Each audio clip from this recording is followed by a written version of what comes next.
Tuesday, July 28th, 2026. Korean News Brief, Industry Summary. Today's brief explores the stark contrasts really shaping the Korean business landscape right now, from massive domestic corporate divides all the way to escalating international trade tensions.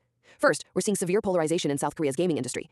Krafton is solidifying a massive 1 trillion won in quarterly revenue, while Kakao Games is struggling through 7 consecutive quarters of operating deficits. It's basically a winner-takes-all boss fight. One player keeps leveling up, while the other is completely out of health. Second, domestic regulations are causing major international headaches.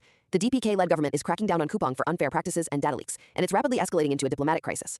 This could trigger U.S. Trade Act retaliatory tariffs over claims of discriminating against American firms. So, is cracking down on a local tech giant really worth risking the wrath of President Trump's trade policies? Now pivoting from U.S. trade tensions to a looming technological threat from China. Third, Chinese DRM maker CXMT successfully raised a massive 14.5 trillion won in its Shanghai IPO to aggressively expand production and upgrade memory tech. Well, 14.5 trillion sounds like an unstoppable war chest, but you can't always just buy innovation overnight.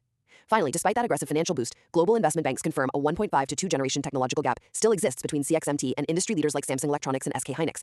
It's kind of like trying to buy a head start in a marathon. The Korean leaders are simply already miles ahead on the track.